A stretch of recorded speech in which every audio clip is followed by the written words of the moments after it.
তাহলে বোঝা যাচ্ছে এই আলোচনার সময় আমাদের খুব সতর্ক থাকতে হবে যে মানুষকে ব্যথা দেবার জন্য আমরা সত্যের আলোচনা করছি না। সত্যের আলোচনা, জ্ঞানের আলোচনা আমরা করব যদি মানুষের মঙ্গল, মানুষের আহ আলোর অন্ধকার থেকে, ওই তামসমা জ্যোতির্গময়, সেই তামস থেকে আমরা যদি জ্যোতির দিকে, আলোর দিকে এগিয়ে যেতে পারি। আমরা আলোচনা শুরু করতে পারি। সকল শ্রোতা এবং জ্ঞানী ব্যক্তিদের আমি অভিনন্দন জানাই। বইটা অনেক আগের লেখা,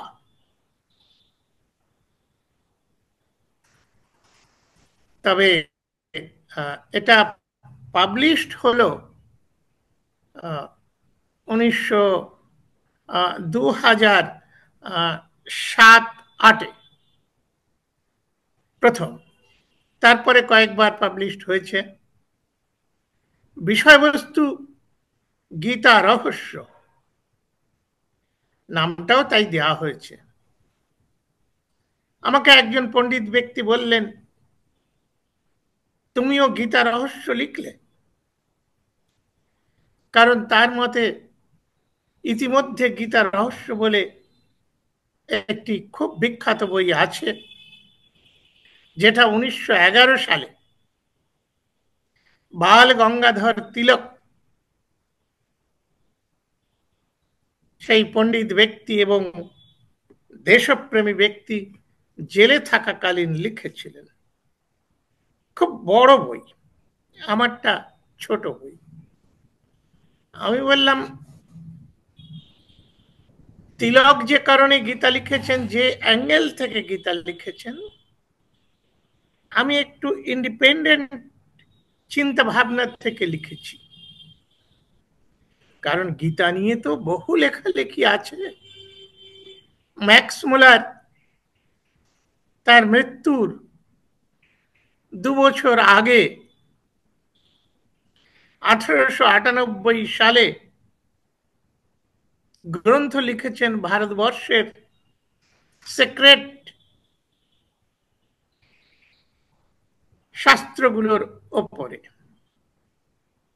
তাতে ভাগবত গীতার ওপরে তিনি লিখেছেন, সমস্ত কন্ট্রোভার্সিগুলো একটা একটা করে তুলে আলোচনা করেছেন,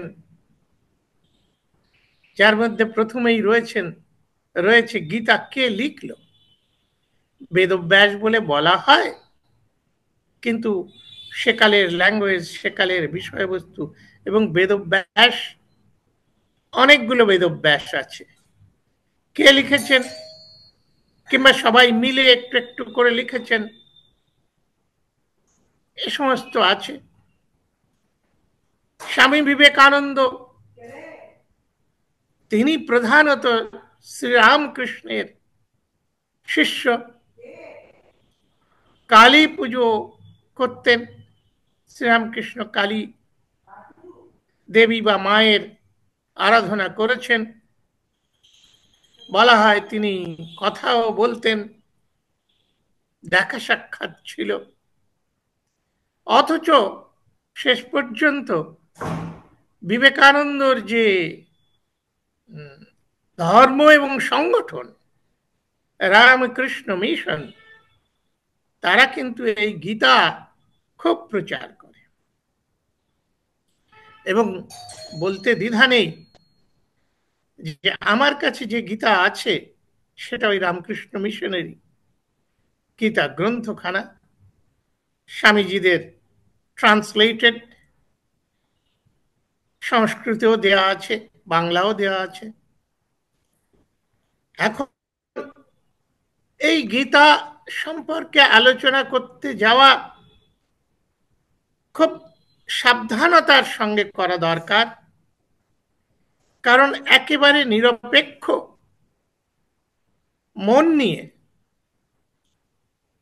এর প্রতিটি বিষয়কে বোঝার চেষ্টা করা দরকার। কারণ আমরা তো সব ধর্মভীরু মানুষ। একজন লেখক লিখছেন যে আমরা সবাই ধর্মভীরু। ধর্মকে ভালোবাসার মতন অবস্থাটা আমাদের হয়নি, ধর্মকে আমরা ভয় পাই। অর্থাৎ আরেকজন ইন্টেলেকচুয়াল তিনি বলছিলেন, বিশ্বাস দেখো এই সমস্ত দেবী দেবতাগুলোর হাতে এক একটা করে অস্ত্র আছে। দেবী দুর্গার হাতে তো 10 হাতে 10টা অস্ত্র। এমনকি শ্রীকৃষ্ণ, যিনি বাঁশি বাজিয়ে প্রেমের দেবতা, তার হাতেও শঙ্খ চক্র গদা পদ্ম এই অস্ত্র শস্ত্র। সেই জন্য আমরা ধর্ম প্রেমিক হতে পারিনি ভারতবর্ষে। আমরা কথাটা বলে থাকি ধর্মভীরু। ধর্মভীরু বলতে সবসময় যে আমরা ধর্মকে ভয় পাই তা নয়, মানে ধর্মকে আঘাত না করি সেই ভয় একটা থাকা উচিত। কারণ ধর্মটা সেন্টিমেন্টাল। সেই জন্য বলা হয় রিলিজিয়ন মানে হচ্ছে faith. It is a faith, এটা বিশ্বাস। যুক্তি তর্ক সমস্ত কিছুর ঊর্ধ্বে উঠে মানুষের ধর্মপ্রবণ হয়।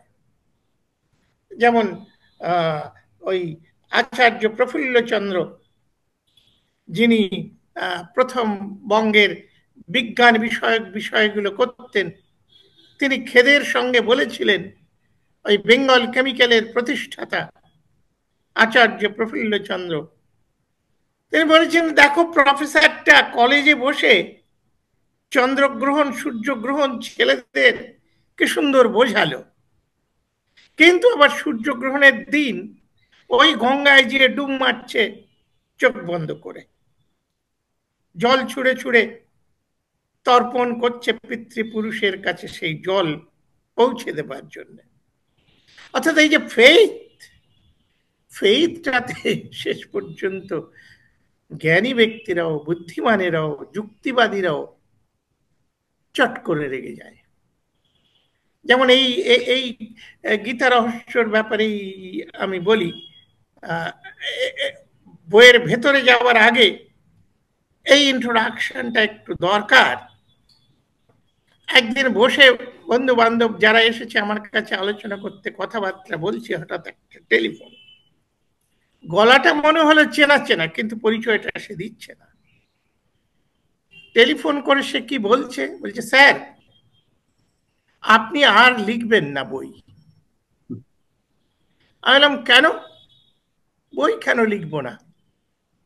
এই তো মোটে কয়েকটা বই লিখেছি, আর আমি তো দলিত সমাজের মানুষ, অস্পৃশ্য সমাজের মানুষ, ছোট লোক ছোট জাত সমাজের মানুষ।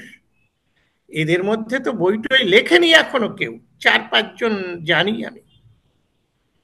এই তো কটা বই লিখেছি, এখনই তোমরা বলছো বই বন্ধ করতে লেখা, কেন?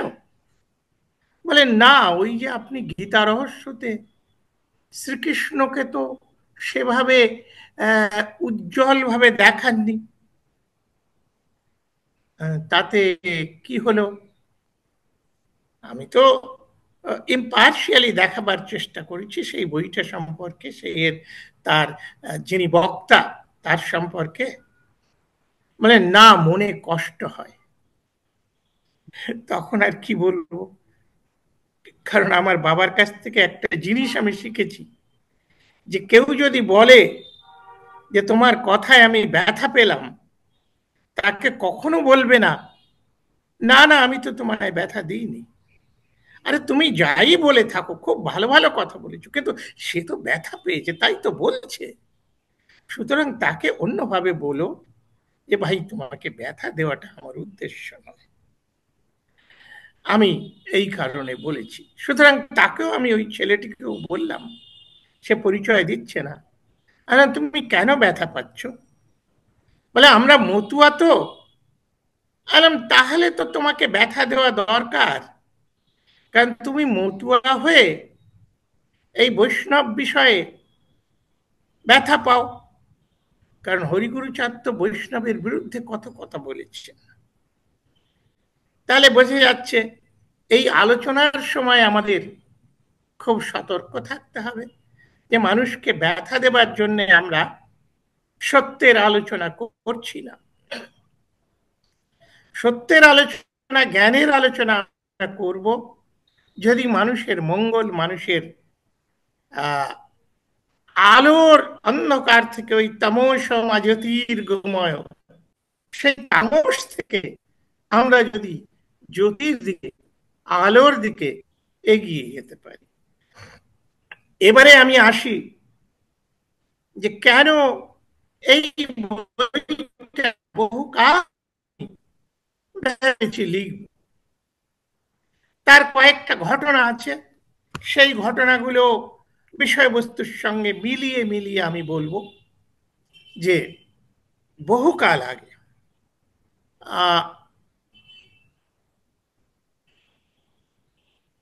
ওই ডক্টর আম্বেদকরের অ্যানিহিলেশন অফ কাস্ট পড়ছে, তাতে উনি লিখছেন যে দেখো, শ্রীকৃষ্ণ অবতার, শ্রীরামচন্দ্র অবতার, কিন্তু দুজনেই মূল নিবাসী ভারতীয়, অনার্য, দুজনেরই গায়ের রং কালো। তাহলে ব্রাহ্মণ ছাড়া তো ভগবানের অবতার হবার কথা নয়, এরা কেন অবতার হলো? ব্রাহ্মণেরা এদের কেন অবতার বানালো? সেটা আম্বেদকর একটু ছুঁয়ে গেছেন, আভাস দিয়ে গেছেন, কিন্তু আলোচনাটা করেননি। আমি সেটা আলোচনা করে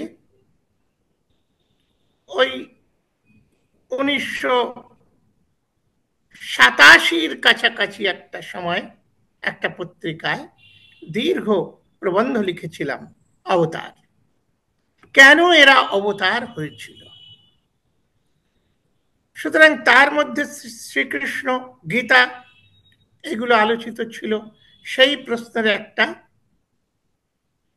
পরিপূর্ণ উত্তর, যে এই যে একটা রহস্য, যে দেখা যাচ্ছে এই গীতাটা কাদের ভেতরের ডায়লগ। গীতা রহস্যে আমার বইতে প্রথমেই সেই আলোচনাটা আছে। আরে এ তো একটা রহস্যের ব্যাপার, কারণ যারা এটা বলছে এত সুন্দর সাবলীল সংস্কৃত, আধুনিক সংস্কৃত, তো তাদের আয়ত্তগত বিষয় হবার কথা নয়। তাহলে এই যে যে ডায়লগটা, এই যে কথোপকথনটা কি করে তাদের মধ্য থেকে এলো? এটা কি যথার্থ কৃষ্ণ এবং অর্জুন এই দুই সখার মধ্যে আলোচনা হয়েছিল? সেটা দিয়ে আমার রচনাও শুরু, যে তাহলে রহস্যটা কোথায়? কারণ শ্রীকৃষ্ণ কালো যদুবংশের ছেলে, যদুবংশ মানে গোয়ালা, মিল্কম্যান, তো তাদের তো সংস্কৃতে এরকম বক্তৃতা দেবার কথা নয়। আবার ওদিকে অর্জুন, তিনি ক্ষত্রিয়, একটু ওপরের র্যাঙ্কে, কিন্তু ক্ষত্রিয়রাও এই দেবভাষা বা পবিত্র ভাষা এইভাবে আয়ত্তগত করে যুক্তিতর্ক চালালেন, কাব্য করে। দুজনেই যোদ্ধা, এ তো সবাই জানি আমরা, কিন্তু তারা যে আবার কাব্যকার, এত সুন্দর ছন্দে রচনা করে যাচ্ছেন কথোপকথন কবি গায়কদের মতন বাংলাদেশের, তো এটা তো ঠিক ভাবা যায় না। তা এখন এই যে যে রহস্য, গীতা রহস্য, আসলে প্রতিটি পদে পদে যেমন ম্যাক্স মুলার একবার সিরিজ অফ লেকচার দিয়েছিলেন লন্ডনে, 64 লেকচার্স, খুব বিখ্যাত লেকচার। উনি ফিলোলজিস্ট, ভাষাতাত্ত্বিক, বা ওই আরিয়ানস কারা নন আরিয়ানস কারা ভারতবর্ষে পৃথিবীতে, সে সমস্ত তত্ত্ব কথা অনেক কিছু দিয়েছেন, পণ্ডিত ব্যক্তি, সবাই জানে। জার্মান হলেও তিনি ইংলিশ ফিলসফি, ফিলোলজি, এবং তিনি এই ভারত তত্ত্বের উপরে প্রধান ছিলেন। এখন এরা আলোচনা করেছেন, অবশ্য ম্যাক্স মুলার অনেক পরে আলোচনা করেছেন, কারণ গীতাটা কে লিখেছেন এই কথাটা যখন আলোচনা হয়, তখন প্রথমেই আমরা যেটা পাই, বা আমার যেটা মনে হয়েছে, যে জোটটা আমি আমার লেখার মধ্যে রেখেছি, সেটা হচ্ছে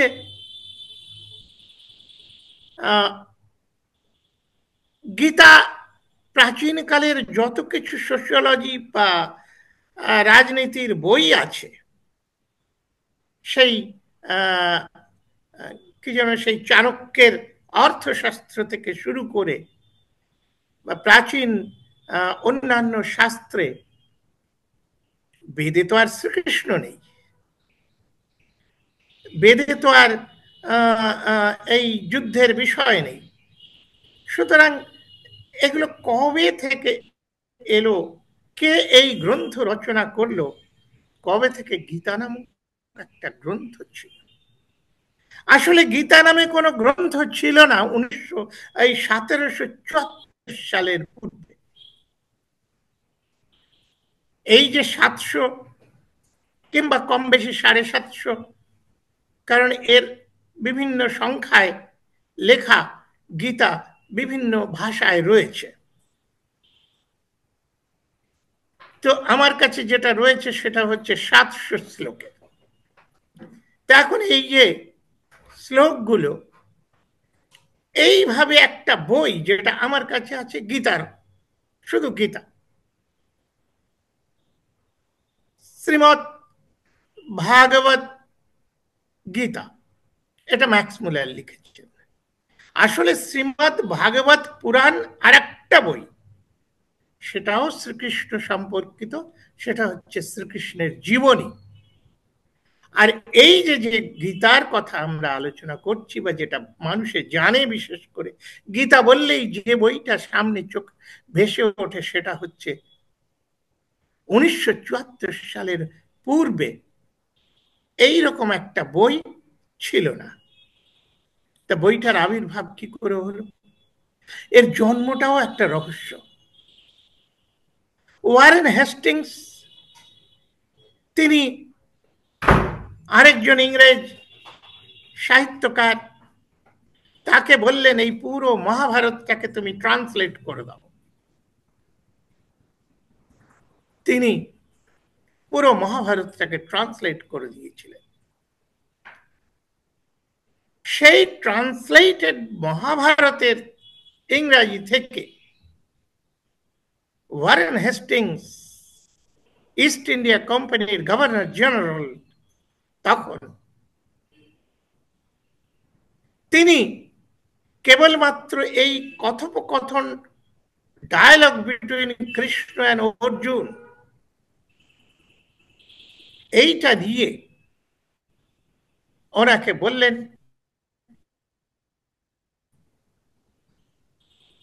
চার্লস উইলকিন্স তাকে বললেন এই বইটা তুমি ছেপে ফেলো, এবং এই বইটাই হলো গীতা। সুতরাং বোঝা যাচ্ছে গীতার জন্ম দুজন ইংরেজের হাত দিয়ে হচ্ছে। সেই হবার সময় কতখানি ইংরেজরা অরিজিনাল রেখেছিল কিংবা নিজেরা বানিয়ে বানিয়ে লিখেছিল, সে তারাই জানে। সেগুলো কোনো পণ্ডিত ব্যক্তি খুঁজে দেখেননি, আমিও সেটার চেষ্টা করিনি, আমার কাছে অত রিসোর্স নেই। বা অত পণ্ডিতি করবারও আমার ইচ্ছা নেই। যেটুকু আমার প্রয়োজন তাতে বোঝা যাচ্ছে 1774 সালে, মানে রাজা রামমোহন রায়ের তখন 2 বছর বয়স, তিনি 1000 পাউন্ড খরচা করে, যারা প্রফিটের জন্য ব্যবসা করতে এদেশে এসেছেন, তারা এই বইটা ইংরেজিতে ছাপছেন। তখন ভারতবর্ষে আমি খুঁজে পাইনি একটি ব্যক্তিও ইংরাজি ABCD এগুলো জানতো। এমনকি ওই yes not very good word book জানা ইংরেজিগুলো তখনও ভালো মতন শুরু হয়নি। সেটাও শুরু হয়েছে রামমোহন যখন একটু বয়স্ক। সুতরাং তাহলে ইংরেজরা কেন, কি উদ্দেশ্যে এই দেশীয় বিষয়টাকে এরকম ভাবে উপস্থাপিত করে একটা বই বানিয়ে দিলেন?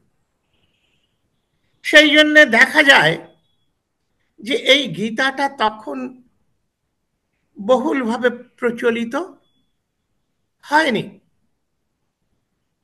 বহুলভাবে প্রচলিত হয়েছে তারও অনেক পরে, 100 বছর পরে, 1875-6-এ এডউইন আর্নল্ড, যিনি লাইট অফ এশিয়া লিখে খ্যাতিমান, তিনি আবার এটাকে ট্রান্সলেট করলেন এবং এটার নাম দিলেন গীতা। ইন ইংলিশ সং সিলেশিয়াল, মানে আধ্যাত্মিক সঙ্গীত বা স্বর্গীয় গান। এর পরে এই গীতা পপুলার হচ্ছে। তখন কিছু কিছু মানুষ, ভারতীয়রাও শিখছে ইংরাজি এবং প্রয়োজনটা উপলব্ধি করেছে। এবং দেখা গেছে তার পরবর্তীকালে, ওই সময় পর্যন্ত গীতা ছুঁয়ে শপথ নেবার বিষয় ছিল না। আজকাল যেমন কলকাতা হাইকোর্টে বা অন্যান্য কোর্টগুলোতে একটা গীতা হাতে নিয়ে বলতে হয় ছুঁয়ে, ধর্মাবতার যাহা বলিব সত্য বই, মিথ্যা বলিব না। এই রকম হতো না। তামা, তুলসী পাতা, গঙ্গা জল ইত্যাদি দিয়ে এই শপথ বাক্যগুলো পড়া হতো। সে সমস্ত সোশিওলজিক্যাল তখনকার দিনের ঘাটলেই সেটা দেখা যাবে যে তাহলে গীতার পপুলারিটিটা কিন্তু আসছে যখন ব্রিটিশ খাদাও আন্দোলনে ভারতীয় টেররিস্টরা, ক্ষুদিরাম বসুরা কিংবা বাল গঙ্গাধর তিলকের চপকে ব্রাদাররা ফাঁসিতে ঝুলছেন, তাদের সময়ে ওই বাল গঙ্গাধরের মহারাষ্ট্রতে শিবাজি ক্লাব তৈরি হয়েছিল। সেই ক্লাবের তলোয়ার হাতে আর গীতা হাতে শপথ করে তারা কাজে নামতেন। সেটা পরবর্তীকালে বাংলায়ও যখন ব্যারিস্টার পি মিত্রের তত্ত্বাবধানে ওই টেররিস্ট গ্রুপগুলো তৈরি হয়, যার মেম্বার MN রায়ও ছিলেন, তাদের ওই একই নিয়ম ছিল, গীতা হাতে করে তলোয়ার হাতে নিয়ে শপথ করতে হবে যে আমার প্রাণ যায় যাক, আমি এই হত্যা কাজ, এই দেশোদ্ধারের কাজ, এই ব্রাহ্মণ রাজ প্রতিষ্ঠার জন্য সমস্ত কিছু করব। তা এখন তাহলে বোঝা যাচ্ছে কিরকম একটা অদ্ভুত ব্যাপার। তাহলে গীতাটা কেন আসছে, কিরকম অদ্ভুত ব্যাপার দেখা যাক। মহাত্মা মোহনদাস করমচাঁদ গান্ধী, তিনি যখন কংগ্রেসের বেশ বড় পদে কন্ট্রোল করছেন, তার মায়ের মৃত্যুর পরে তিনি বলছেন, আমার মা মারা যাবার পরে গীতা আমার মায়ের স্থান গ্রহণ করেছে। অথচ সেই মোহনদাস করমচাঁদ গান্ধী যখন লন্ডনে ওকালতি পড়বার জন্য গিয়েছে, উনি গ্র্যাজুয়েট ছিলেন না বলে একটু অন্যরকম উকিল হয়েছিলেন। তো ওই সময় তার কাছে দুজন ইংরেজ ছেলে এসে বলছে যে আরে ভাই, আপনি ইন্ডিয়ান, গুজরাটের থেকে এসেছেন, তো এই গীতাটা, অরিজিনাল গীতাটা একটু পড়ে শোনান। তারা থিওসফিক্যাল সোসাইটির মেম্বার। গান্ধীজি লজ্জায় তার মাই এক্সপেরিমেন্ট উইথ ট্রুথ, তার আত্মজীবনী, যেটা 1922 সালে প্রথম পাবলিশ হয়, অনেক আগেই, গান্ধীজি হওয়ার আগেই তার আত্মজীবনী পাবলিশ করে ফেলেছে, বোধ হয় অ্যাডভার্টাইজমেন্টের জন্য। তো তাতে তিনি লিখছেন যে আমি লজ্জা পেয়ে গেলাম, কারণ আমি কখনো গীতা পড়িনি, গীতা দেখিনি। কারণ আমি ছোটবেলায় মায়ের সঙ্গে বৈষ্ণব পরিবারের ছেলে হওয়াতে ওই বৈষ্ণব হাভেলিতে যেতাম, কিন্তু ওখানে আমার ভালো লাগেনি তাদের ওই বিপুল অর্থের কাজ কারবার, এবং শুনেছি ওখানে নানান রকমের অসাধু ব্যবসা চলে। সুতরাং আমি অতি ইন্টারেস্টেড ছিলাম না। আমি এসে, ভারতবর্ষে ফিরে এসে গীতা পড়েছি। সুতরাং আমি বোধহয় বোঝাতে পারছি একটু একটু যে গীতাটা সেকালে অত বেশি প্রচলিত গ্রন্থ ছিল না। যেমন বিয়ে বাড়িতে উপহার দেওয়া বা যে কোনো কাজে উপহার দেওয়া, এরকম ব্যাপারটা আর ছিল না। এটা পরবর্তীকালে হয়েছে, যখন থেকে ওই টেরোরিজম বা ব্রাহ্মণ রাজ প্রতিষ্ঠার জন্য তলোয়ার হাতে, বন্দুক পিস্তল হাতে, ফাঁসির কাঠে ঝোলার জন্য প্রস্তুত হতে হবে, ওই না হন্যতে গীতার যে তত্ত্ব কথা, আরে মৃত্যু এ তো কিছু না, এ তো কাপড় বদলাতে হবে, আর এটা কিছু নয়, আত্মা হচ্ছে অমর, অজর, ও আগুনে পড়ে না, কিছুতেই কিছু হয় না, ইত্যাদি ইত্যাদি তত্ত্ব কথা আছে। এটা যেমন আমাদের ভারতীয়দের জন্য এভাবে উদ্বোধিত করতে সুবিধা হয়েছে, আবার আমার মনে হয়েছে যে ওই যে ইংরেজরা কেন করেছে, কি রহস্য, ওয়ারেন হেস্টিংস যে গাঁটের পয়সা খরচা করে এই ট্রান্সলেট করেছেন, এই গীতাটাকে আলাদা একটা বই হিসাবে দিয়েছেন। আমার মনে হয়েছে এটা ওই কলোনিয়াল পাওয়ারের বড় সুবিধাজনক বিষয়। কারণ গীতার মূল কথাটা কি আছে, যে স্বজনকে হত্যা করো, স্বজাতির লোককে, ভাইদের হত্যা করো। অর্জুনকে যুদ্ধে প্ররোচিত করছেন শ্রীকৃষ্ণ ভগবান, মুসলমানদের মারার জন্য নয়, খ্রিস্টানদের মারার জন্য নয়, অন্যদের মারার জন্য নয়, প্রতিবেশী রাজাকে মারার জন্য নয়, তার ভাই, কাজিন ব্রাদার দুর্যোধন, তাকে হত্যা করতে হবে। এই যে স্বজন হত্যা যদি মানুষে শিখতে পারে, তাহলে কলোনিয়াল পাওয়ারের কাছে এর থেকে বড় পাওনার আর কিছু থাকে বলে আমার মনে হয় না। এখন এই রহস্যটা আমি তো এইটুকু লিখেছি, এখন আরো বড় বড় জ্ঞানী ব্যক্তি আছে, আরো বড় বড় চিন্তাশীল ব্যক্তি আছে, তারা ভেবে দেখতে পারেন, কারণ আমি যেটুকু লিখেছি সেটুকু আগে কোথাও দেখেনি। তা এখন আবার একটা প্রেরণা পেলাম কোথায়, থিওসফিস্টরা, মানে ধর্মবিদেরা থিওসফি তৈরি করেছিলেন সেই আমেরিকায় বসে 1885-এ। 1875 কর্নেল অলকট। সেই কর্নেল অলকট সৈন্যবাহিনীর কর্নেল। এইখানেও গীতাটা একটা যুদ্ধের ইতিহাস। এই যে সং সিলেশিয়াল, এটা কিন্তু কোনো আধ্যাত্মিক জগতে কোনো ঋষি মুনিদের আশ্রমে বসে বলা হচ্ছে না। এটা সেই যুদ্ধের প্রাঙ্গণের মাঝে চতুর্দিকে সৈন্য, রণদামামা বাজছে, ভয়ঙ্কর ভয়ঙ্কর অস্ত্র শস্ত্র দেখা যাচ্ছে, তার মাঝখানে দাঁড়িয়ে। সুতরাং কর্নেলের পক্ষে এই পথে আসাটা মিলে যায়। আমার কাছে তো একটা মিল হয়েছে, রহস্য নয়।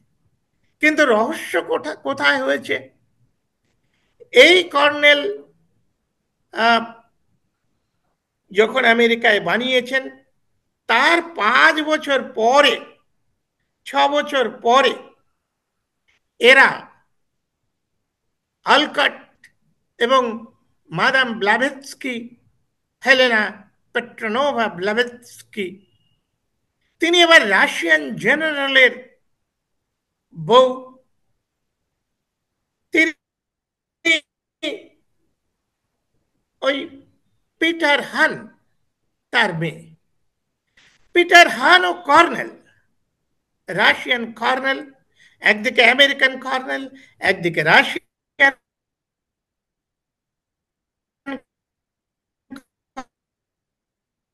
কর্নেল, আরেকদিকে একজন রাশিয়ান জেনারেলের মাদাম ব্লাভেৎস্কি।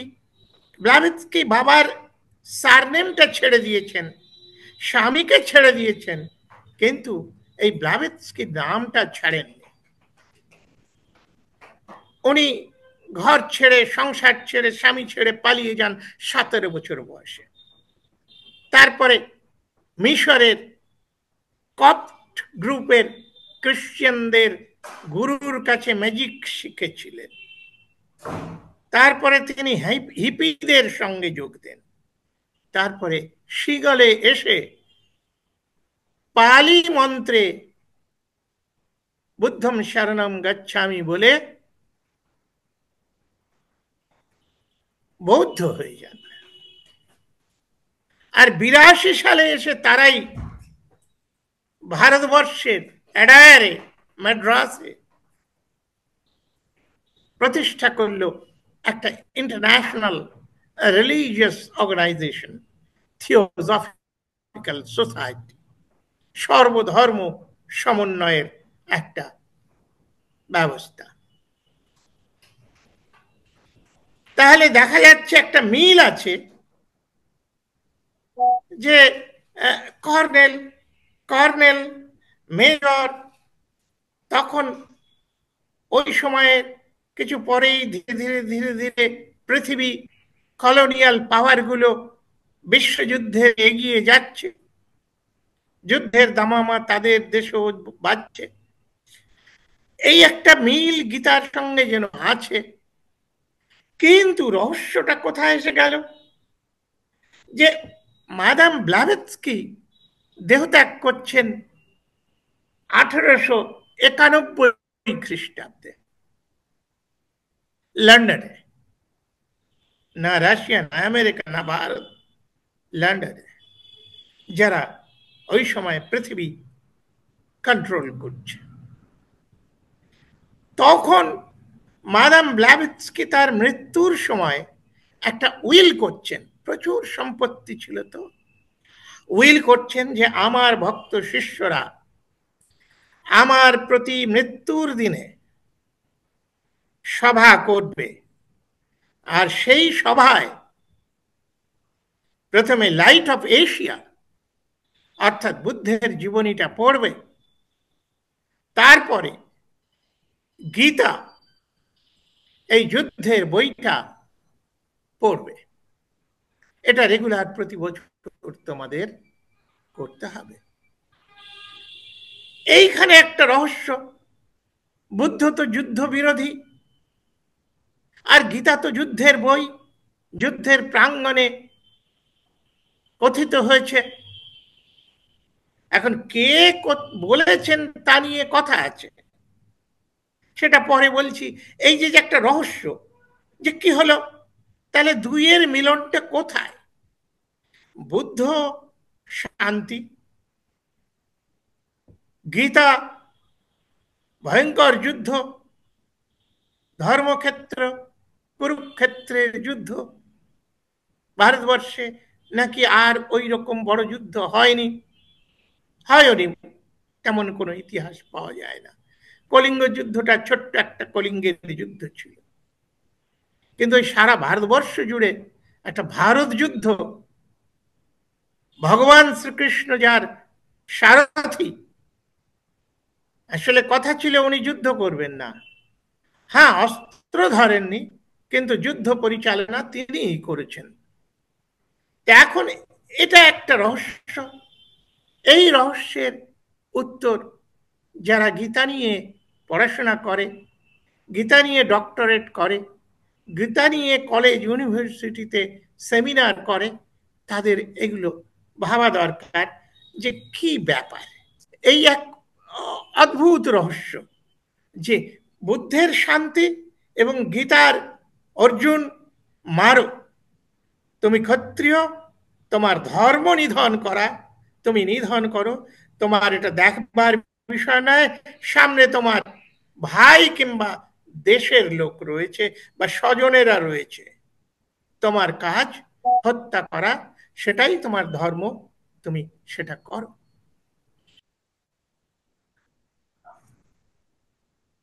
যেটা বলছিলাম যে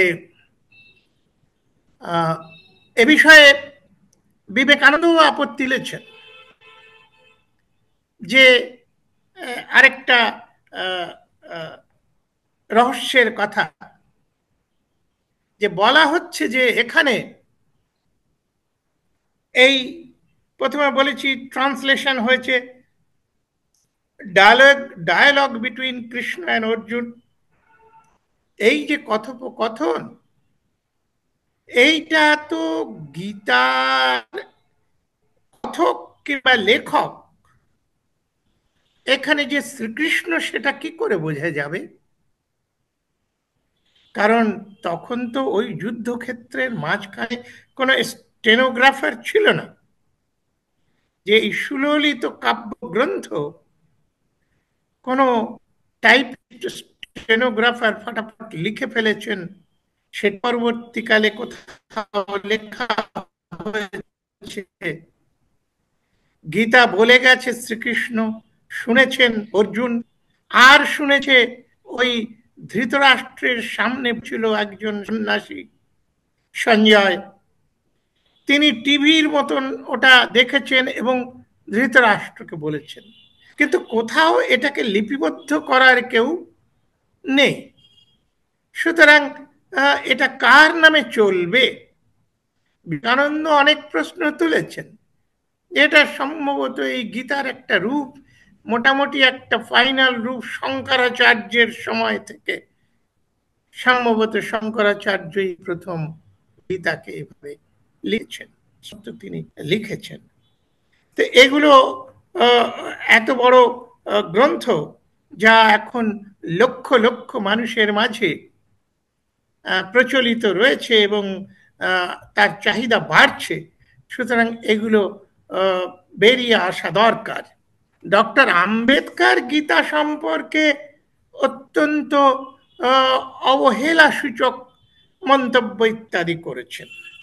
উনি বলেছেন এটা কোনো ধর্মগ্রন্থ, এটা কোনো ইতিহাস গ্রন্থ নয়।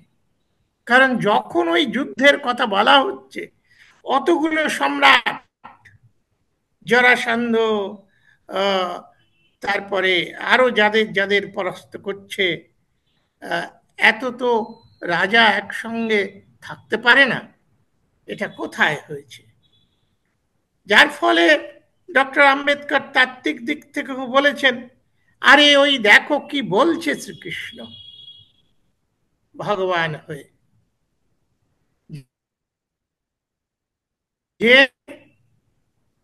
আমার ওর তুমি হত্যা করো, এটা হত্যা নয়, না উন্নতি।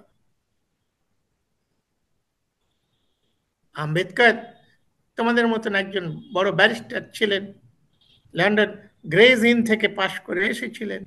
তিনি পরিষ্কার বলছেন, আরে কোন জাজের সামনে দাঁড়িয়ে শ্রীকৃষ্ণ যদি এই যুক্তি দেয় যে আমার মক্কেল খুন করেনি, আরে খুন তো করাই যায় না, and he will be put behind the lunatic asylum, পাগলা গরদে তাকে ভর্তি করে দেবে। স্ট্রেট ডক্টর আম্বেদকর বলেছেন। বলেছেন এটা কোনো ধর্মগ্রন্থ নয়, ইতিহাসের গ্রন্থও নয়। এর ইতিহাসটার নিয়ম হচ্ছে বাঁধা থাকবে ইতিহাসটা তিনটে পয়েন্টের উপরে: স্থান, কাল এবং ঘটনার একটা কোইন্সিডেন্স হতে হবে। এই গীতার মধ্যে যা কিছু বলা হচ্ছে, মহাভারতে যা কিছু আছে, এবং বঙ্কিমচন্দ্র বলছেন যে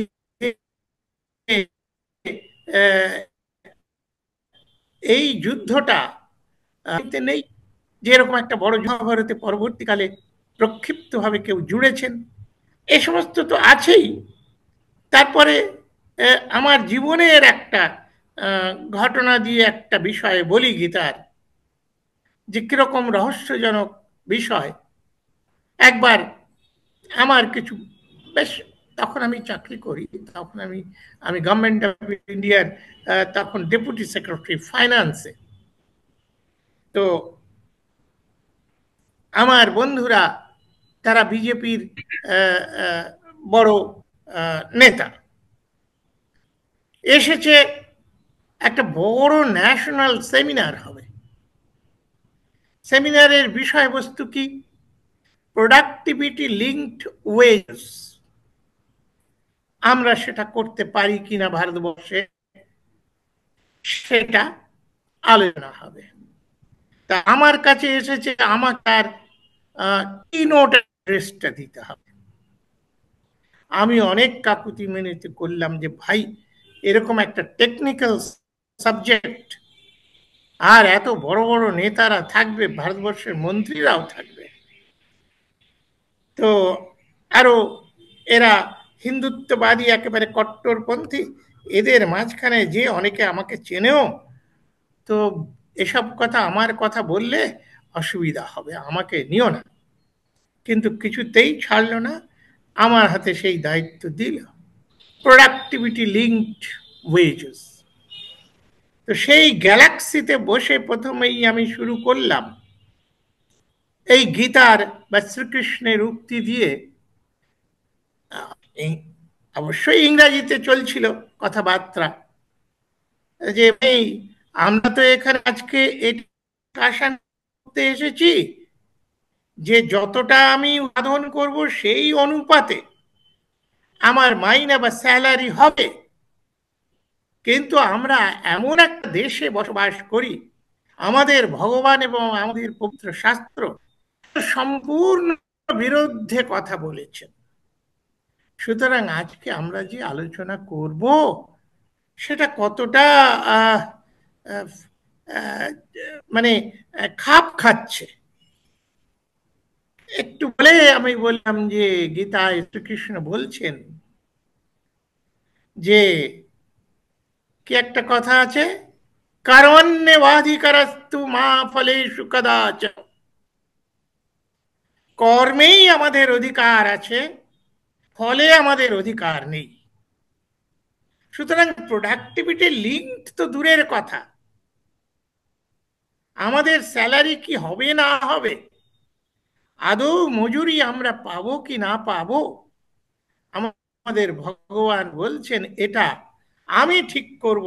এর মধ্যে নাক গলাবার বা অধিকার ফলাবার কোন রকম ক্ষমতা মানুষের নেই। তারপরে আমি এক সময় লেবার মিনিস্ট্রিতে ওয়েস্ট বোর্ডেও ছিলাম। সেই সমস্ত টেকনিক্যাল ইকোনমি কি করে ওয়েস্ট তৈরি হয়, প্রোডাক্টিভিটি লিঙ্ক কিভাবে করা যায়, করলে কি ফল, এই কিছু বলে টলে মিনিট 40-এর মতন বলে আমার কিনোট অ্যাড্রেস শেষ করলাম এবং পিন ড্রপ সাইলেন্স নিয়ে ছিল। আর শেষ করার পর মুহূর্তে একজন বয়স্ক বারবার হাত তুলছে, আমি কিছু বলতে চাই। এবারে আমার কপালে দুঃখ আছে, সবাই মিলে আমায় গালাগাল দেবে। কিন্তু তিনি উঠে বললেন যে আমি তুফানি, আমার বাবা মা নাম দিয়েছে তুফান, আর আমি আসলে তুফান। আমি হিন্দ মজদুর সভার মানে বিজেপির যে লেবার বা ইন্ডাস্ট্রির যে অর্গানাইজেশন তার প্রেসিডেন্ট। এইবারে আমাকে গালমন্দ করবে যে তোমার কি সাহস, শ্রীকৃষ্ণের কথা নিয়ে তুমি এভাবে কথা বলছো। কিন্তু আমি পুরো বডি অ্যাপেক্স হলে ছিল, বিশাল সব মন্ত্রীরাও ছিল। তা উনি বললেন যে দেখো মিস্টার বিশ্বাস যা বললেন এটা তো ফ্যাক্ট রয়েছে। এর পরিপ্রেক্ষিতে আমি একটা কথা বলতে চাই যে কারখানার মালিক শ্রীকৃষ্ণের মতন মালিক হবে সেই কারখানায় আমার একজন শ্রমিক কাজ করবে না। একেবারে এইভাবে তিনি শুরু করলেন। আমি দেখলাম যাক বাঁচা গেল, এবারে আর কেউ আমার উপরে কথাবার্তা বলবে না। তারপরে আর কিনেট অ্যাড্রেসের উপরে আলোচনা হয়নি। তার মানে আমি এই ঘটনাটা দিয়ে মানে একটা প্র্যাকটিক্যাল এক্সাম্পলের সঙ্গে সঙ্গে বলে যাচ্ছি যে এই গীতার রহস্যটা কেমন অদ্ভুত হবে। যে তিনি বলছেন যে এই অবস্থা। আরেকবারের ঘটনাটা বেশ, সেটাও অনেক রাত্রে, রাত 10টা-11টার সময় আমাকে ডাকা হয়েছে, বন্ধুরা ডেকেছে, একজন মুসলিম হয়েছে, তাদের কিছু কথা শোনানোর জন্য আমাকে ডেকেছে। তা ডেকে দেখি যে সে লেবারিং ক্লাসের, একেবারেই লেবারিং ক্লাসের। তা আমি বললাম যে তুমি ভালোই করেছো, এই ইসলাম গ্রহণ করেছো।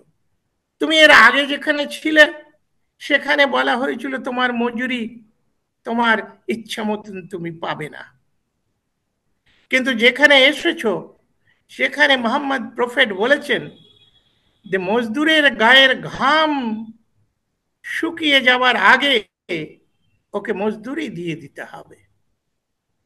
তো এই যে যে বিষয়গুলো আমাদের চিন্তা ভাবনা করা উচিত যে এর রহস্যটা কি। নানান ভাবে আমরা ব্যাখ্যা করতে পারি, শুধু ব্যাখ্যা দিয়ে তো আর কথায় চিড়ে ভেজে না, তার বাস্তবিক দিকগুলো দেখা দরকার। তারপরে যেমন শ্রীকৃষ্ণের যে সমস্ত কথাবার্তা আছে তাতে বঙ্কিমচন্দ্র আলোচনা করেছেন কোথায় কোথায় শ্রীকৃষ্ণের জন্ম বৃত্তান্ত বা জীবন বৃত্তান্ত আছে। তো সেখানে বঙ্কিমচন্দ্র বেদের কথাও তুলেছেন, কিন্তু আসল যেখানে সেটা তোলেননি। সেটা হচ্ছে ঋগ্বেদে পরিষ্কার বলছেন 10,000 সৈন্য নিয়ে শ্রীকৃষ্ণ স্বদেশ ভূমিকে বাঁচানোর জন্যে, স্বাধীনতার জন্যে ওই দেশের আক্রমণকারী ইন্দ্রের বিরুদ্ধে যুদ্ধ করছেন এবং তিনি পরাস্ত হচ্ছেন। দ্রুত গমনশীল কৃষ্ণ লুকিয়ে থেকে যুদ্ধ করছেন। তার পরাজয়ের কাহিনী ওই মেলানো আছে, তার স্ত্রী পুত্রদের হত্যা করা হয়েছিল তার আগে। এই যে ঋগ্বেদ থেকে শুরু করে কত জায়গা, এবং ওই ঋগ্বেদের যে শ্রীকৃষ্ণ বা কৃষ্ণ যে দেশপ্রেমী, সেই কৃষ্ণ ওই যদুবংশেরই সেই গোয়ালাদের ছেলে, সেই বীর শ্রীকৃষ্ণ। এখন সেই শ্রীকৃষ্ণ কি করে এই ইংরেজদের হাতে, ওয়ারেন হেস্টিংসের হাতে পড়ে দেশের মানুষের বিরুদ্ধে দেশের মানুষকে ব্যবহার করার অস্ত্র হিসাবে ব্যবহার করছেন। হ্যাঁ, রণছোড়জি বলা হয়, তার কারণ একটু আলাদা। আমি যখন দিল্লিতে ছিলাম, আমার এক প্রতিবেশী প্রতিটি হোলির দিন তিনি অবস্থি, অবস্থি হচ্ছে উত্তরপ্রদেশের উচ্চকোটির ব্রাহ্মণ।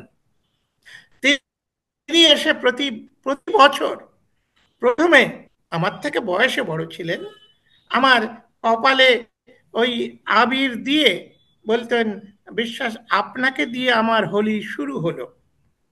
তা একদিন অবস্থিকে বললাম, অবস্থি, শ্রীকৃষ্ণের তো অনেক গুণ ছিল, কিন্তু এই যে আমরা রণছোড় জি মাখন চোর জি কি জয় কেন বলবো? রণ ছোড়া আর মাখন চুরি ছোটবেলায় কত বাচ্চারাই করে, কিন্তু সেই চুরির জয়ধ্বনি আর ওই কাওয়ার্ড অস্ত্র ত্যাগ করার যে অবস্থা, এটা আমরা কেন জয়ধ্বনি দিই? বলেছেন, আপ ঠিক বলা হ্যায়, हमें सोचने पड़ेगा। এখন এই যে রণছোড়জি কেন দিয়েছিলেন? ওই যে মামা কংসাসুরকে হত্যা করার পরে কাহিনী যেটা বলে, এটা ইতিহাসে মিল পাওয়া যায় না, যেটা আম্বেদকর এগুলোকে অনৈতিহাসিক এই ভিত্তিতেই বলছেন। তো ওই কংস হত্যা করবার পরে অসুর কংস, অসুর কৃষ্ণের ভাগ্নের দ্বারা হত্যা হচ্ছে, তার জামাই জরাসন্ধ, মগধের সম্রাট বা বিহার বেঙ্গলের সম্রাট, তিনি শ্রীকৃষ্ণকে আক্রমণ করছেন। এখন এত বড় আক্রমণ এত বড় বীরের সামনে করবার ক্ষমতা শ্রীকৃষ্ণর ছিল না। একেবারে লেজ গুটিয়ে দৌড়। কোথা দিয়ে দৌড়? পালানোর রাস্তা যখন পালায় মানুষ, তখন একটা আঁকা বাঁকা রাস্তা দিয়ে পালায়। ওই মরুভূমির ওপর দিয়ে, রাজস্থানের ওপর দিয়ে একেবারে গুজরাটে পৌঁছে গেছে। গুজরাটে তারপরে তো সমুদ্র, দ্বারকা। এইখানে যে এখন দেখছেন যে সেই দ্বারকার নতুন লোকেরাও যদি ওনাকে পেটাই লাগায়, ওদিকে তো জরাসন্ধ আসছে, তখন ওকে যে তিনি বুদ্ধিমান তো বললেন যে, দেখ ভাই, আমি এখানে যুদ্ধ করতে আসিনি, আমি যুদ্ধ ছেড়ে দিয়েছি, আমি রণছোড়। সেই জন্য গুজরাটে ওনাকে বলা হয় রণছোড় জি।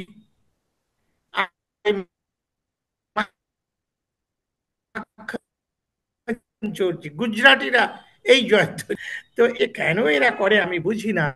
আত্মসম্মানলে আর ভগবান তার অনেক গুণ আছে, অনেক কিছু করেছেন। তো যাই হোক, তা এখন এই শুধু সেই যে দেশপ্রেমী শ্রীকৃষ্ণ, তার পরিণতি ধীরে ধীরে ধীরে ধীরে গল্প কাহিনীতে পাল্টে পাল্টে বিভিন্ন জায়গায় আজকে যেটা আমরা শুনি সেখানে পৌঁছেছে। কিন্তু সেই কাহিনীও আমরা যদি একটু খুঁজতে যাই, তাহলে দেখব এই কাহিনীটা আসলে সেই প্রাচীন বুদ্ধ কথা, জাতক কথা। এই কাহিনীটা একেবারে পুরোপুরি আছে। সেই জাতক কাহিনীর নাম হচ্ছে ঘট জাতক। জাতক কাহিনীতে রামায়ণও আছে, সেটার নাম দশরথ জাতক। আর এই ঘট জাতকে শ্রীকৃষ্ণের, বাসুদেবের এবং 10 ভাইয়ার সেই উৎপাতের, বীরত্বের এবং রাজত্ব করার সমস্ত কাহিনী আছে। এমনকি ওই যে ময়ূরক মদ পান করে ওই দ্বারকার সমুদ্র তীরে এরক গাছের পাতা দিয়ে ঋষির অভিশাপে নিজেরা যে যুদ্ধ করে যদুকুল ধ্বংস হয়ে গেল, সেগুলো এই কাহিনীতে, বুদ্ধের এই জাতক কাহিনীতে সম্পূর্ণ আছে। এবং তার মৃত্যু শ্রীকৃষ্ণের, তিনি ঘুমোচ্ছিলেন, একজন ব্যাদ তাকে ওই ঘুমন্ত শুয়োর ভেবে, পাখি নয়, তাকে ওই পায়ে আঘাত করলেন, তাতে ওই সেপটিক ইত্যাদি হয়ে তিনি দেহত্যাগ করেন। সে সমস্ত কাহিনীও রয়েছে। অথচ এইগুলোর একটা সমন্বয় করে যে আসল ইতিহাসটা তাহলে কোথায়, এবং বলা হয় কুরুক্ষেত্রের যুদ্ধ। আজকে যেটা কুরুক্ষেত্র, আমি গেছি সেখানে কয়েকবার। মাদাম ইন্দিরা গান্ধী ওটাকে মডার্ন করে ফেলেছেন, একটা কুরুক্ষেত্র ইউনিভার্সিটিও তৈরি করেছেন পাশে, যেখানে ওই শ্রীকৃষ্ণ এই গীতা বলেছেন দাঁড়িয়ে দাঁড়িয়ে অর্জুনকে।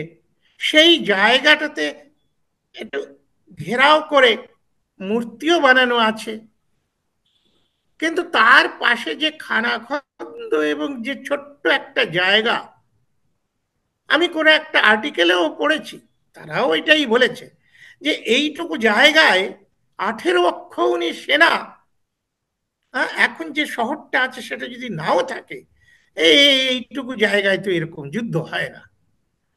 তো এগুলো ওই জন্মস্থানটা অবশ্য ওই ফের সেই বৌদ্ধ জাতক কথায় গেলে একটু যেন মিল আমি খুঁজে পাই।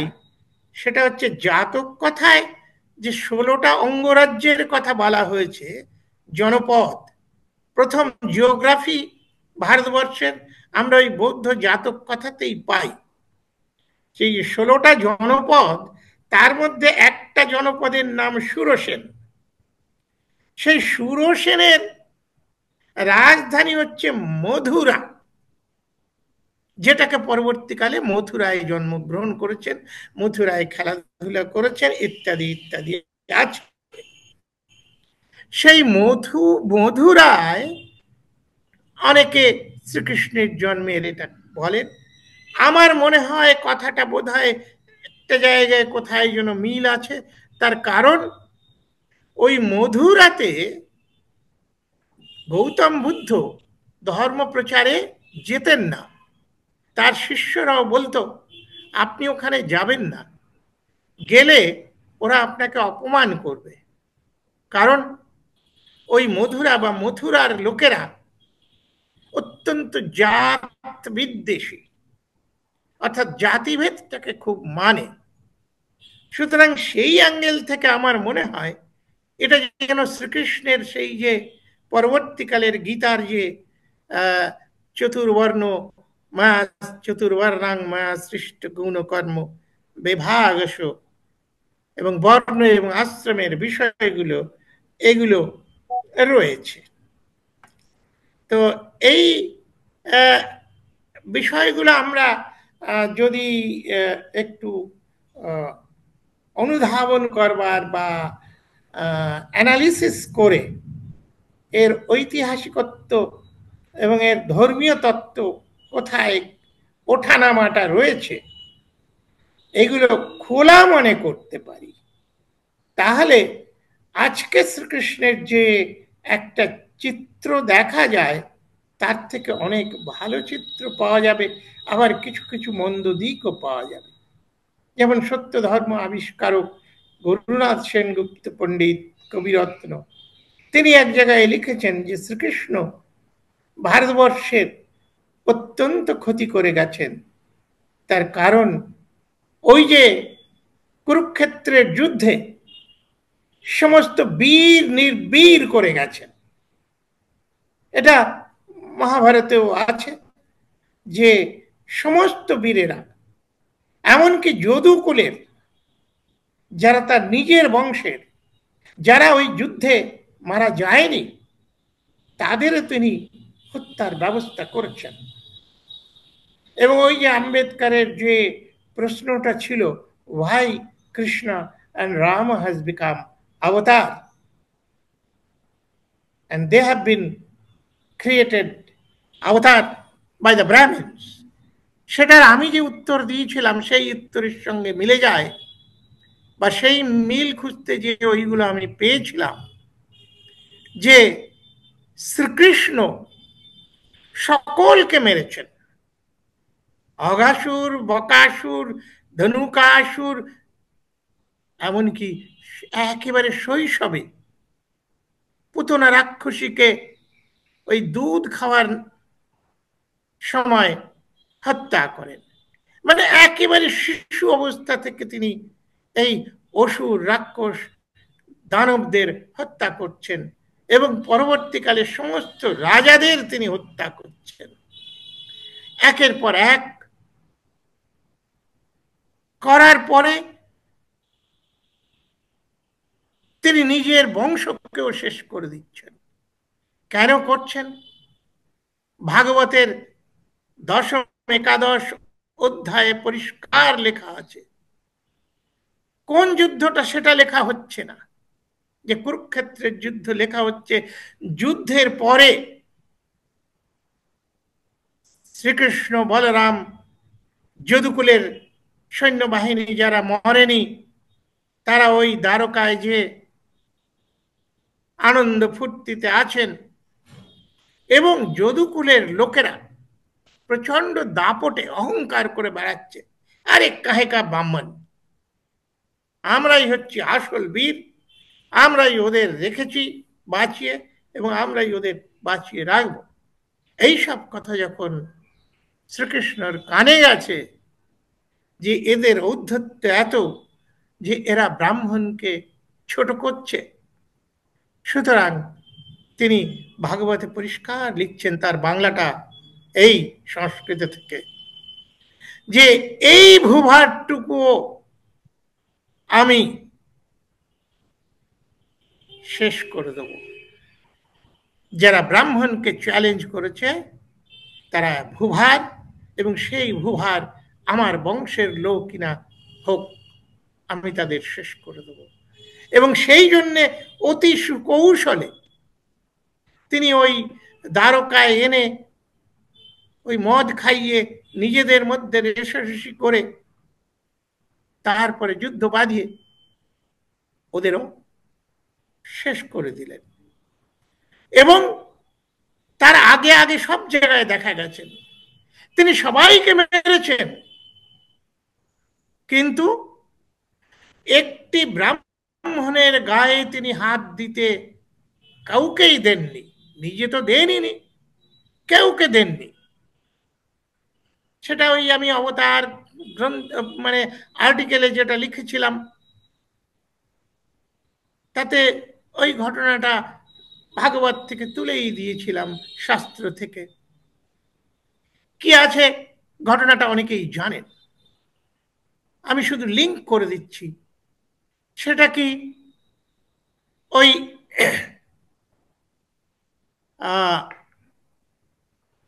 খুব প্রবল হয়ে উঠেছে কৌরবদের, এই পাণ্ডবদের সেনাবাহিনী।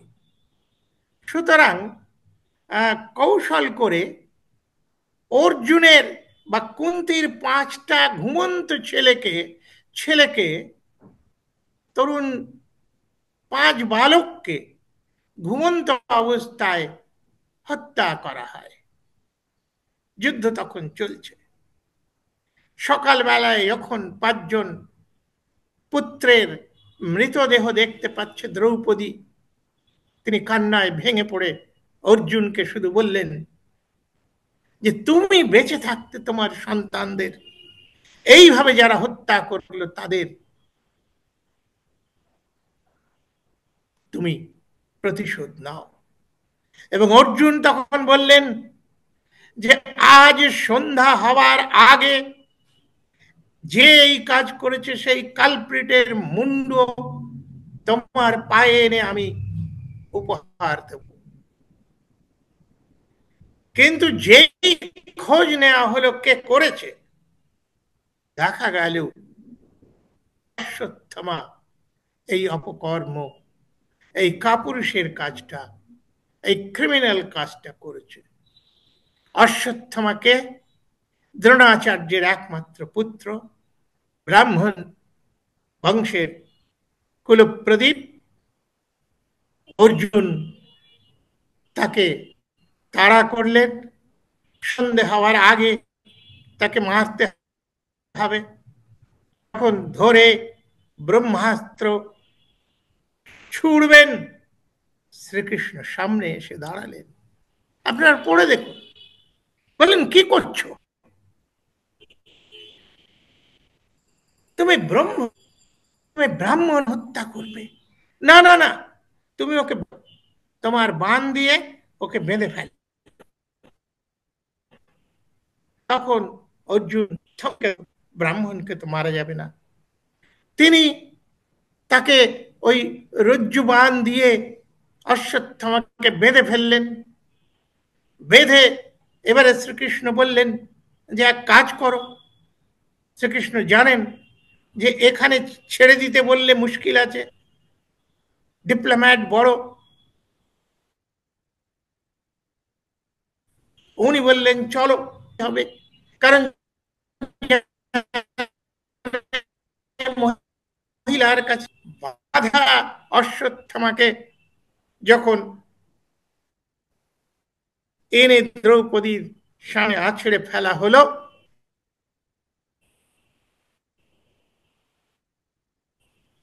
দ্রৌপদী দেখে বলে, কি ধরে এনেছো এইভাবে? বলো, ওই আমার 5 পুত্রকে ঘুমন্ত অবস্থায় কাপের মতন হত্যা করেছে। তখন দ্রৌপদী বললেন, তা হোক, ব্রাহ্মণ হত্যা হলে তো বাকি বংশটুকুও থাকবে না, ওকে ছেড়ে দাও। তো এই হচ্ছে শ্রীকৃষ্ণের রোল। আমি আরো বেশিতে যাচ্ছি না, যে এই হচ্ছে শ্রীকৃষ্ণের রোল।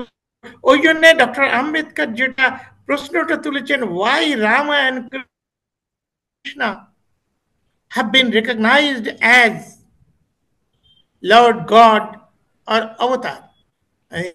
ব্রাহ্মণের স্বার্থে যদি কাজ করো, ব্রাহ্মণকে রক্ষার জন্য তুমি প্রাণ বিসর্জন দাও, তাহলে তুমি অবতার হবে, তুমি সমস্ত কিছু পাবে।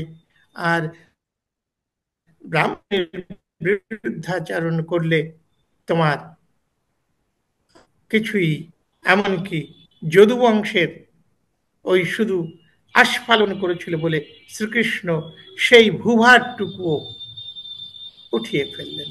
ওই জন্যে উনি বড় অবতার। রামচন্দ্র হত্যা করেছেন রাক্ষস ইত্যাদিদের, কিন্তু রামচন্দ্র তখন প্রথম হত্যা করছেন কাকে? তারকা রাক্ষসী। তখন রামচন্দ্রের 12-14 বছর বয়স। যাচ্ছেন উনি অযোধ্যা থেকে মিথিলায় বিয়ে করতে সীতাকে।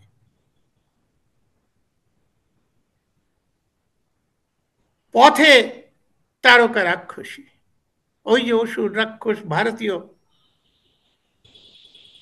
সেই তারকা রাক্ষসীকে হত্যায়, তারকা রাক্ষসী হত্যার মাধ্যমে তার হত্যায় হাতে করি। শ্রীকৃষ্ণের থেকে অনেক পেছনে, এবং আরো আরো যা সমস্ত কাজ করেছেন, ওই ব্রাহ্মণ রক্ষণ এবং অন্যদের পীড়ন, ওই সম্মুখের গলা কেটে ফেলা বিনা অপরাধে, কোনো অপরাধ করেনি সে বেচারা। কেন একটু লেখাপড়া শিখছিল, লেখাপড়া শেখাচ্ছিল, মানুষকে ঐক্যবদ্ধ করছিল যারা নিম্ন বর্গের, নিম্ন শ্রেণীর ভারতীয়, সেই তাদের হত্যা করছে। এই হচ্ছে অবতারত্ব। এই অবতারত্ব ওই গীতাতেই আছে। এই রহস্যটা অনেকেই ধরতে পারে না, যার ফলে একটা ভয়ঙ্কর একটা অবস্থা, যেটা কেউ দেখে না, সেটা হচ্ছে এই যে যোগ, যোগটা মহেঞ্জোদারো হরপ্পায় এই যোগ ব্যবস্থা ছিল।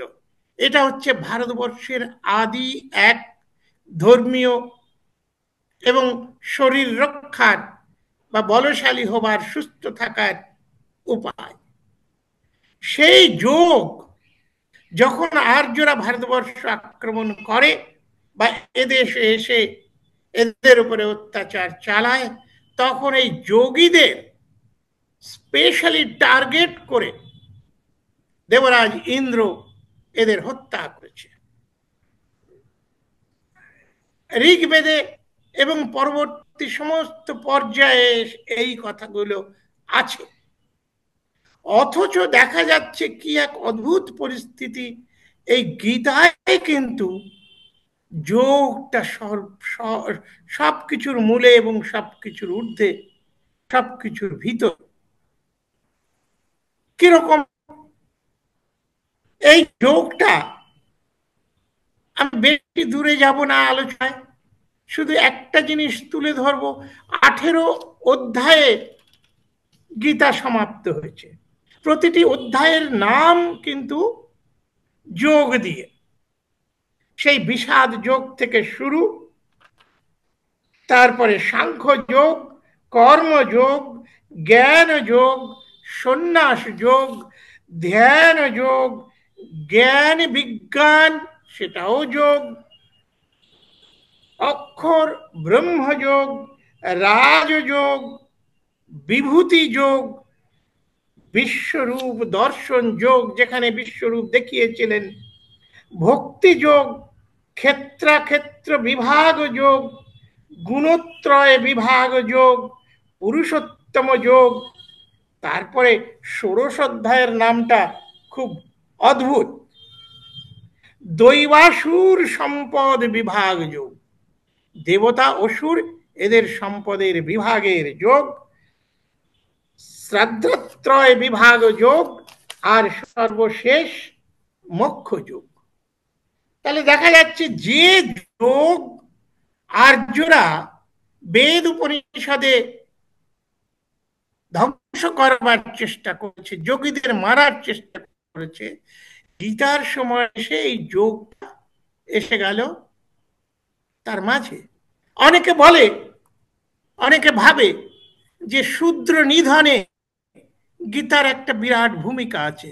আমি বলতে চাই না, শূদ্র নিধনে গীতার কোনো ভূমিকা নেই। গীতাতে তো শূদ্র সৃজন হয়েছে, চাতুর্বর্ণ মা সৃষ্ট গুণ কর্ম বিভাগ, তাতে সেই ব্রাহ্মণ বৈশ্য ক্ষত্রিয় শূদ্র সৃষ্টি করেছে। তাহলে করেছেটা কি? তাহলে হত্যা তাদের করেছে কোথায়? দৈবাসুর সম্পদ বিভাগ যোগ। এখানে এসে কিন্তু ষোড়শ অধ্যায়, এটা বিবেকানন্দ খুব আলোচনা করেছেন এই বিষয়টা, যে এটা কি হলো, যে দেবতা আর অসুর এই দুরকমই লোক আছে, চতুর্বর্ণ আর নেই। চতুর্বর্ণ নেই, দুরকম প্রাণী আছে, একটা হচ্ছে দেবতা, একটা হচ্ছে অসুর। এই অসুরেরা কর্মশীল, বীর, ইউরোপিয়ানরা এবং ভারতবর্ষের আদি মানবেরা। আর দেবতা কারা? যারা ওই ব্রহ্মাস্ত্র দৈবাস্ত্র নিয়ে ঘুরে বেড়ায়, ছয়, যেটা শেষ পর্যন্ত বিবেকানন্দ কনক্লুশন করেছেন যে আমরা অস্ত্র দিয়ে মারি না, যেমন ব্রিটিশরা, আমেরিকানরা ওই আমেরিকানদের গুলি করে সমস্ত নিশ্চিহ্ন করে দিয়েছে, আমরা এখানে বিভাজনের মাধ্যমে, মানে কাস্ট সিস্টেমের মাধ্যমে ওদের পরাস্ত করে আমাদের গোলাম করেছি। আমরা তলোয়ার ঘুরিয়ে ওদের শিরচ্ছেদ করিনি। সেটা ওই দৈবাসুর সম্পদ বিভাগ যোগে বলছেন।